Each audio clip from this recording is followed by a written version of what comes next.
எப்பொன்று மற்றும் எப்ரெண்டு ஒரே கோட்டில் எதிர் திசைகளில் செயல்படும் விசைகளாக இருந்தால் நிகர விசைக்கான F∞ சூத்திரம் என்ன? A. F∞ எப்பொன்று எப்ரெண்டு. B. F∞ எப்பொன்று எப்ரெண்டு. C. F∞ எப்பொன்று எப்ரெண்டு. D. F∞ எப்பொன்று எப்ரெண்டு. சரியான பதில் C. F∞ எப்பொன்று எப்ரெண்டு. 1. விசைகள் எதிர் திசையில் செயல்படும்போது அவற்றின் வித்தியாசம் நிகர விசையாகும். இது அதிக விசை இருக்கும் திசையில் செயல்படும். A.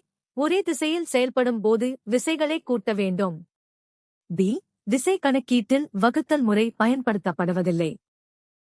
இலைகளால் தொகுக்கப்பட்ட உணவு தாவரத்தின் மற்ற பகுதிகளுக்கு கொண்டு செல்லப்படும் செயல்முறை என்னவென்று அழைக்கப்படுகிறது? A. உறிஞ்சுதல் அப்சார்ப்ஷன். B. நீராவிப்போக்கு டிரான்ஸ்பிரேஷன். C. இடப்பெயர்வு டிரான்ஸ்லோகேஷன். D. சுவாசம் ரெஸ்பிரேஷன். சரியான பதில் C. இடப்பெயர்வு டிரான்ஸ்லோகேஷன். 9. இலைகளில் ஒளிச்சேர்க்கை மூலம் தயாரிக்கப்பட்ட உணவு சுக்ரோஸ் புளோயம் திசுக்களின் வழியாக தாவரத்தின் மற்ற பகுதிகளுக்கு கடத்தப்படுவது இடப்பெயர்வு எனப்படும்.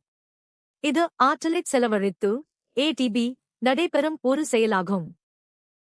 இரும்பு ஈரக்காற்றில் வெளிப்படும் போது உருவாகும் பழுப்பு நிற நீரேறிய ஃபெரிக் ஆக்சைட்டின் பொதுவான பெயர் என்ன? A. செதில் ஸ்கேல். B. கசடு ஸ்லாக். C. கரி சூட். T. துரு ரஸ்ட். சரியான பதில் D. துரு ரஸ்ட். சரியான விடை டி. சோகஸ்மேலி இரும்பு ஈரமான காற்றுடன் வினைபுரியும் போது நீரேறிய ஃபெரிக் ஆக்சைடு Fe2O3 உருவாகிறது. இதையே நாம் துரு என்கிறோம். இது ஒரு வேதியியல் மாற்றம் மற்றும் உலோக அரிப்புக்கு உதாரணமாகும். ஒரு நீர்க்கரைசலில் எந்த பொருள் பொதுவாக கரைப்பானாக செயல்படுகிறது? A. Alcohol alcohol. B. Benzene benzene. C. Carbon disulphide carbon disulphide. T. நீர் வாட்டர். சரியான பதில் D. நீர் வாட்டர். சரியான விடை டி. சோகஸ்மேலி ஒரு கரைசலில் நீர் கரைப்பானாகச் செயல்பட்டால் அது நீர்க்கரைசல் ஆக்வியஸ் சொல்யூஷன் என்று அழைக்கப்படுகிறது. நீர் ஒரு சிறந்த உலகளாவிய கரைப்பானாக கருதப்படுகிறது. ப்ளூ கிராஸ் ப்ளூ கிராஸ் விலங்கு நல அமைப்பு எங்கே நிறுவப்பட்டது? A. Australia Australia. B. America United states. C. ஐக்கிய இராச்சியம் United kingdom. T. Canada Canada. சரியான பதில் C. ஐக்கிய இராச்சியம் யுனைடெட் கிங்டம். ப்ளூ கிராஸ் விலங்கு நல அமைப்பு 1897 லண்டனில் ஐக்கிய இராச்சியம் தொடங்கப்பட்டது. இது விலங்குகளுக்கு மருத்துவ சிகிச்சை மற்றும் தங்குமிடம் வழங்குவதை நோக்கமாகக் கொண்டு செயல்படுகிறது.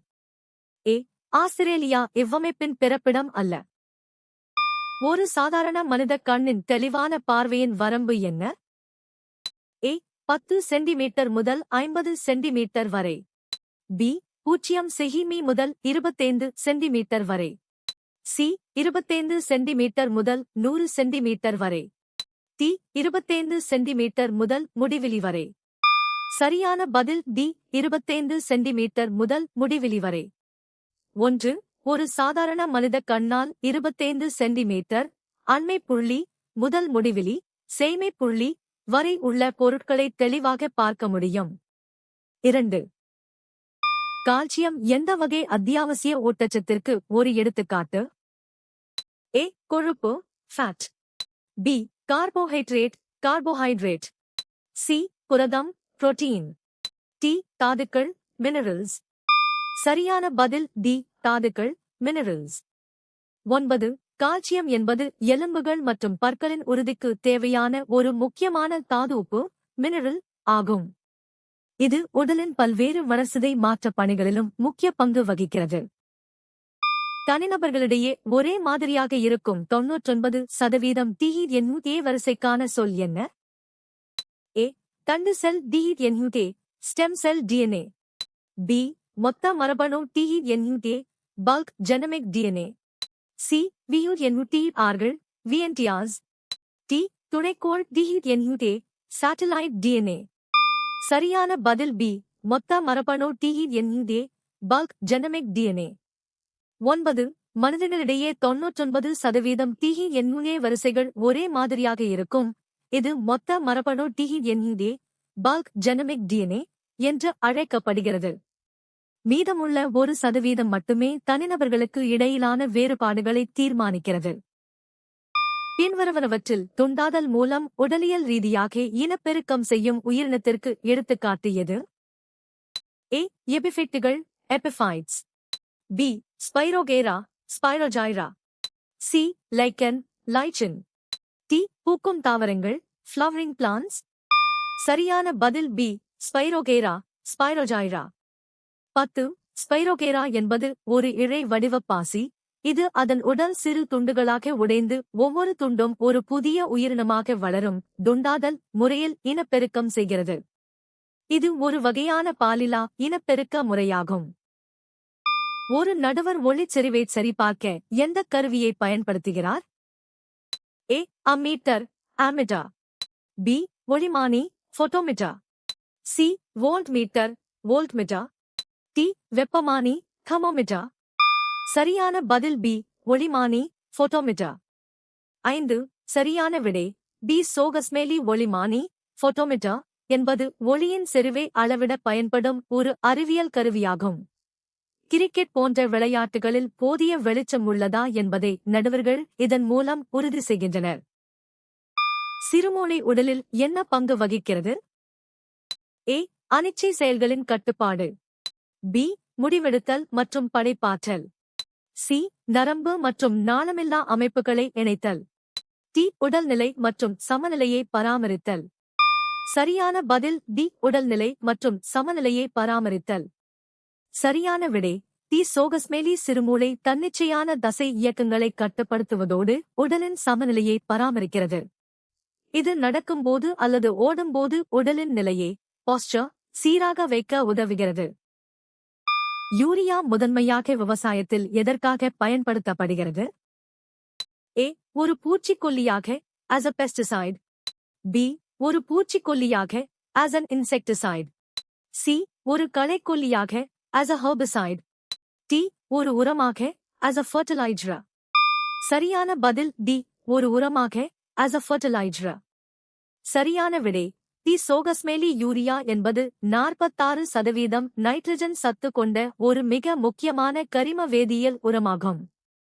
இது தாவரங்களின் வளர்ச்சிக்கும் புரத உற்பத்திக்கும் தேவையான நைட்ரஜனை மண்ணிற்கு அளித்து விவசாய விளைச்சலை அதிகரிக்கிறது. எந்த செயல்முறை நகல்களை குளோன்ஸ் உருவாக்குகிறது? A. உடல அல்லது பாலிலா இனப்பெருக்கம். B. தன் மகரந்தச் சேர்க்கை. C. பாலினப்பெருக்கம். D. அயல் மகரந்தச் சேர்க்கை. சரியான பதில் E. உடல அல்லது பாலிலா இனப்பெருக்கம். பாலிலா இனப்பெருக்கம் அல்லது உடல இனப்பெருக்கத்தின் மூலம் உருவாகும் உயிரினங்கள் மரபணு ரீதியாக பெற்றோரை ஒத்திருக்கும் நகல்கள் குளோன்ஸ் ஆகும். இதில் இனச்செல்கள் இணையாததால் மரபணு மாற்றங்கள் இன்றி ஒரே மாதிரியான பண்புகள் தொடர்கின்றன. நீரின் மின்னார் பகுப்பின் போது கேத்தோடில் சேகரிக்கப்படும் வாயு எது? A. Hydrogen, hydrogen. B. Carbon di oxide, carbon di oxide. C. Oxygen, oxygen. D. Nitrogen, nitrogen. சரியான பதில் A. Hydrogen, hydrogen. சரியான விடை A. சோகஸ்மேலி நீரின் மின்னார் பகுப்பின் போது நேர்மின் அயனிகளான H எதிர்மின் முனையே கேத்தோட் நோக்கி நகர்ந்து ஹைட்ரஜன் வாயுவாக மாறுகின்றன. கொடுக்கப்பட்ட உரையில் முதல் தலைமுறை கணினியுடன் தொடர்புடையது எது? A. ஒருங்கிணைந்த சுற்று, இன்டிகிரேட்டட் சர்க்கிட். B. வெற்றிடக் குழாய்கள், vacuum tubes. C. Transistor, transistor. D. செயற்கை நுண்ணறிவு, ஆர்டிஃபிஷியல் இன்டெலிஜென்ஸ். சரியான பதில் B. வெற்றிடக் குழாய்கள், வாக்யூம் டியூப்ஸ். சரியான விடை முதல் தலைமுறை கணினிகளில் 1940 முதல் 1956 வரை வெற்றிடக் குழாய்கள் முக்கிய மின்னணு கூறுகளாக பயன்படுத்தப்பட்டன. இவை அதிக வெப்பத்தை வெளியிட்டன மற்றும் அளவில் மிகப்பெரியதாக இருந்தன. ஒளி எந்த இரண்டு பண்புகளால் வகைப்படுத்தப்படுகிறது? A. அலைநீளம் மற்றும் அதிர்வெண். B. நிறை மற்றும் பருமன். C. வீச்சு மற்றும் அலைவு காலம். T. வேகம் மற்றும் திசை. சரியான பதில் ஏ. அலைநீளம் மற்றும் அதிர்வெண்.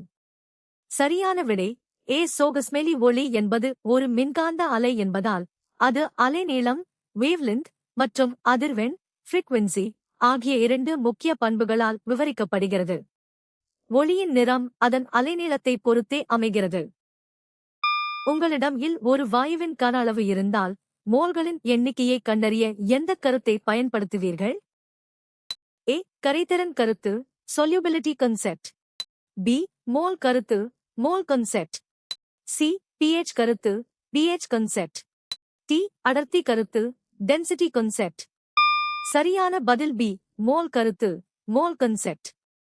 3. மோல் கருத்தின்படி திட்ட வெப்பநிலை மற்றும் அழுத்தத்தில் ASTB ஒரு மோல் எந்தவொரு வாயுவும் 22.4 லிட்டர் கன அளவை ஆக்கிரமிக்கும். கொடுக்கப்பட்ட கன அளவை இந்த மோலார் கன அளவால் வகுப்பதன் மூலம் மோல்களின் எண்ணிக்கையை எளிதாக கண்டறியலாம். நீர் போன்ற ஒரு சேர்மத்தை உடைக்க மின்சாரத்தை பயன்படுத்தும் செயல்முறை எது? ஏ. ஆக்சிஜனேற்றம் ஆக்சிடேஷன். பி. ஒடுக்கம் கண்டென்சேஷன். சி. மின்னாற்பகுப்பு எலக்ட்ரோலைசிஸ். டி. ஆவியாதல் எவாப்பரேஷன். சரியான பதில் சி. மின்னாற்பகுப்பு எலக்ட்ரோலைசிஸ். சரியான விடை சி. சோகஸ்மெலி. மின்னாற்பகுப்பு என்பது ஒரு மின்பகுளியின் வழியாக மின்சாரத்தை செலுத்தி அதன் மூலக்கூறுகளை சிதைக்கும் வேதிச் செயல்முறையாகும். உதாரணமாக நீரின் வழியாக மின்சாரத்தை செலுத்தும்போது அது ஹைட்ரஜன் மற்றும் ஆக்சிஜனாக பிரிகிறது. நீங்கள் எத்தனை சரியாக பதிலளித்தீர்கள்?